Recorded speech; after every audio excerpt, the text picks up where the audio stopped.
ಪ್ರೆಸ್ನ ಅಂತಂದ್ರಿಗೆ ನಮಸ್ಕಾರಗಳು. ಇವತ್ತಿನ ದಿನ ತಾವು ನೋಡಿದಾಗೆ ಬೆಳಗಾವಿ ಗ್ರಾಮೀಣ ಕ್ಷೇತ್ರದ ಕೆಲವು BJP ಮುಖಂಡರು ನಮ್ಮ ಕಚೇರಿಗೆ ಬಂದಿದ್ದರು. ಅವ್ರ ಪ್ರಶ್ನೆ ಏನಪ್ಪ ಅಂದ್ರೆ, ನಾವು ಎಷ್ಟು ಅನುದಾನ ತಂದಿದ್ದೀವಿ, ಏನು ಕೆಲಸ ಮಾಡ್ತಾಯಿದ್ದೀವಿ ಅಂತ. ಮೊನ್ನೆನೇ ನಮ್ಮ ತಾಯಿಯವರಾದಂಥ ಲಕ್ಷ್ಮೀತಾಯಿ ಹೆಬ್ಬಾಳ್ಕರ್ ಅವರು ಒಂದು ಪ್ರೆಸ್ಗೆ ಒಂದು ನೋಟನ್ನು ಕಳಿಸಿದರು. 800 ಕೋಟಿ ರೂಪಾಯಿಗಳ ಒಂದು ಕ್ಯಾಬಿನೆಟ್ ಅನುಮೋದನೆ, ಆಲ್ರೆಡಿ 800 ಕೋಟಿ ರೂಪಾಯಿಗಳ ಕೆರೆ ತುಂಬೋ ನೀರಿನ ಯೋಜನೆ ಅದು ಆಲ್ರೆಡಿ ಕ್ಯಾಬಿನೆಟ್ ಅಪ್ರೂವಲ್ ಆಗಿ ಕೆಲವು ದಿನದಲ್ಲಿ ಅದನ್ನು ಭಾಳ ದೊಡ್ಡ ರೀತಿಯಲ್ಲಿ ಭೂಮಿ ಪೂಜೆಯನ್ನು ಮಾಡಿ ಅದನ್ನು ಲೋಕಾರ್ಪಣೆ ಮಾಡಬೇಕಂತ ಹೇಳಿ ಒಂದು ಡಿಸಿಷನ್ ಆಗಿದೆ. ಈಗ ಬಂದಂಥ ಕೆಲವು ನಾಯಕರಿಗೆ ನಾನು ಇಷ್ಟೇ ಹೇಳಲಿಕ್ಕೆ ಬಯಸ್ತೀನಿ, ಏನಾದರೂ ಸಾರ್ವಜನಿಕರಿಗೆ ತೊಂದರೆ ಆಗಿದ್ದರೆ ಅಥವಾ ಅವರ ಅಷ್ಟು ಚಿಂತೆ ಇದ್ದರೆ ಇಷ್ಟು ದಿನ ಎಲ್ಲಿ ಹೋಗಿದ್ರು? ಹೋದ 5 ವರ್ಷದಲ್ಲಿ ಅವ್ರ ಸರ್ಕಾರ ಇತ್ತು. ಅವ್ರ ಸರ್ಕಾರ ಇದ್ದಾಗ ನನಗನ್ಸುತ್ತೆ ಇಡೀ ಬೆಳಗಾವಿ 18 ಕ್ಷೇತ್ರದಲ್ಲಿ ಎಲ್ಲಕ್ಕಿಂತ ಜಾಸ್ತಿ ಫಂಡ್ ನಮ್ಮ ಕ್ಷೇತ್ರಕ್ಕೆ ಬಂತು. ಎಷ್ಟು ಅಭಿವೃದ್ಧಿ ಆಯಿತು, ತಾವೆಲ್ಲ ಅದಕ್ಕೆ ಸಾಕ್ಷಿ ಇದ್ದೀರಾ.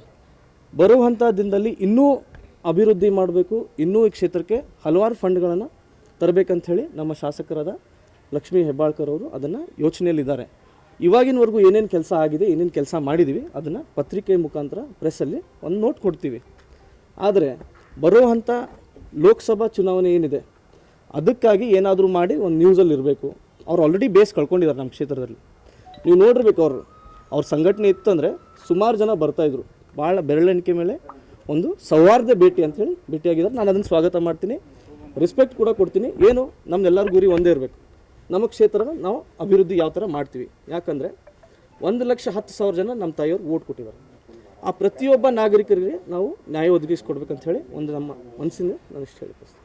ಹಿಂದಿನ ಸರ್ಕಾರ ಇದ್ದಾಗೂ ಕೂಡ ಅತಿ ಹೆಚ್ಚು ಅನುದಾನ ಬಹುತೇಕ ರಾಜ್ಯದಾಗ ಗ್ರಾಮೀಣ ಕ್ಷೇತ್ರಕ್ಕೆ ಬಂದಿತ್ತು ಅಂತ ಅನ್ಸುತ್ತೆ.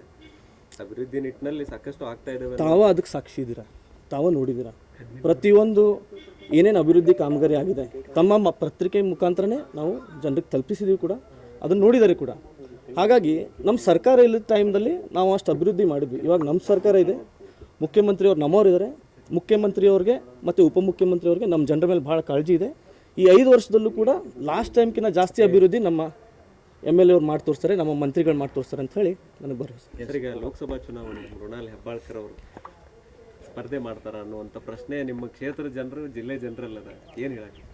ಏನಿಲ್ಲ, ಹೈಕಮಾಂಡ್ ಯಾವ ಥರ ತೀರ್ಮಾನ ತೊಗೊಳ್ತಾರೆ, ನಮ್ಮ ಜಿಲ್ಲಾ ಉಸ್ತುವಾರಿ ಮಂತ್ರಿಗಳು ಯಾವ ಥರ ತೀರ್ಮಾನ ತೊಗೊಳ್ತಾರೆ ಅದಕ್ಕೆ ನಾವು ಬದ್ಧವಾಗಿದ್ದೀವಿ. ಕಾಂಗ್ರೆಸ್ ಪಕ್ಷದಲ್ಲಿ ಒಬ್ಬ ಸಾಮಾನ್ಯ ಕಾರ್ಯಕರ್ತನಿಗೂ ಅವಕಾಶ ಕೊಟ್ಟರೆ ಕೂಡ ನಮ್ಮ ಕ್ಷೇತ್ರದಿಂದ ನಾವು ಲೀಡ್ ಕೊಡಬೇಕನ್ನೋ ಒಂದು ಗುರಿಯನ್ನು ನಾವು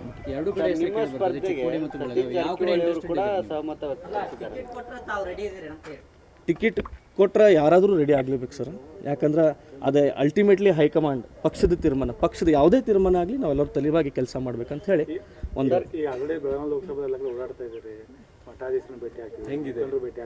ಏನಂತಿದ್ದಾರೆ ಜನ.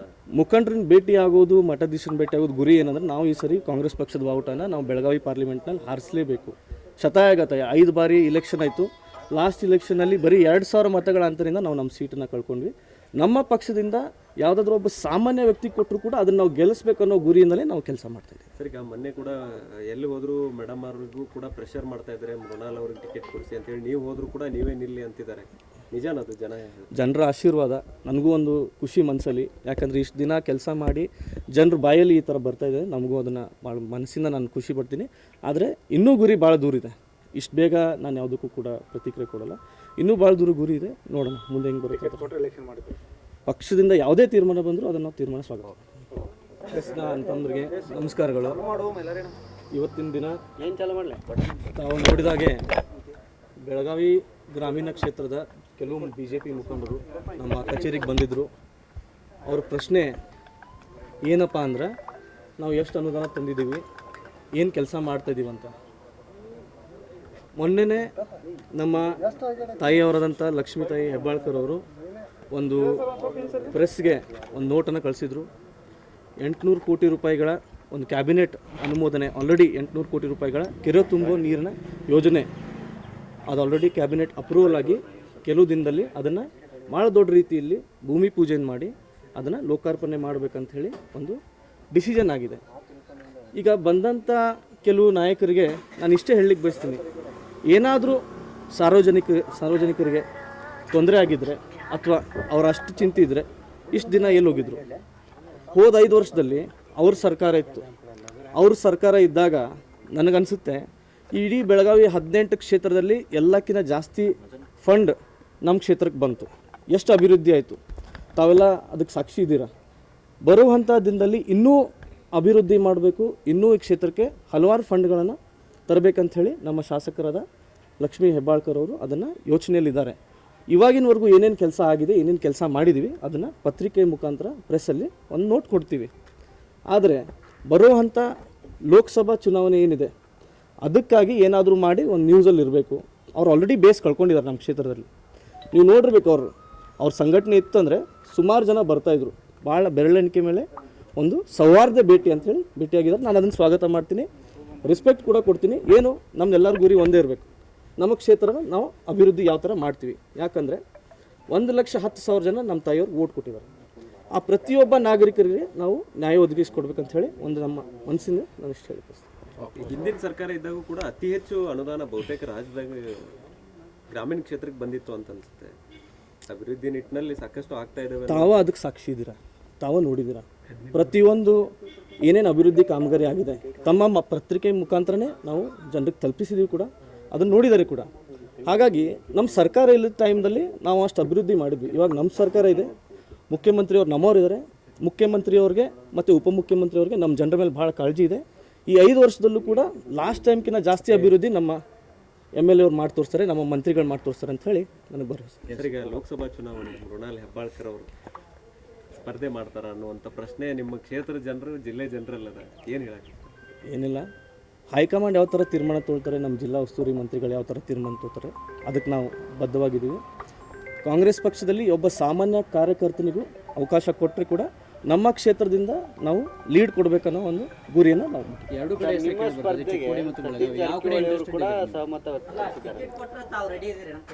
ಟಿಕೆಟ್ ಕೊಟ್ಟರೆ ಯಾರಾದರೂ ರೆಡಿ ಆಗಲೇಬೇಕು ಸರ್.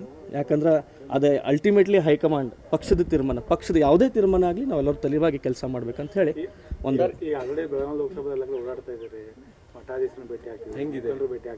ಏನಂತಿದ್ದಾರೆ ಜನ? ಮುಖಂಡರನ್ನ ಭೇಟಿ ಆಗೋದು, ಮಠಾಧೀಶರನ್ನ ಭೇಟಿ ಆಗೋದು ಗುರಿ ಏನಂದ್ರೆ ನಾವು ಈ ಸರಿ ಕಾಂಗ್ರೆಸ್ ಪಕ್ಷದ ಬಾವುಟನ ನಾವು ಬೆಳಗಾವಿ ಪಾರ್ಲಿಮೆಂಟ್ನಲ್ಲಿ ಹಾರಿಸಲೇಬೇಕು. ಶತಾಯಗತಾಯ 5 ಬಾರಿ ಇಲೆಕ್ಷನ್ ಆಯಿತು.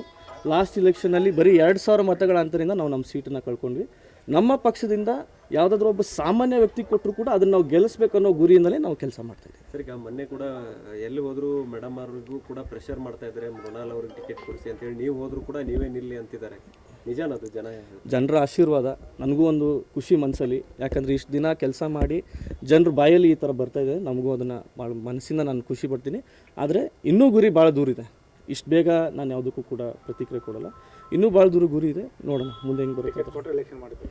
ಪಕ್ಷದಿಂದ ಯಾವುದೇ ತೀರ್ಮಾನ ಬಂದರೂ ಅದನ್ನು ನಾವು ತೀರ್ಮಾನ ಸ್ವಾಗತ.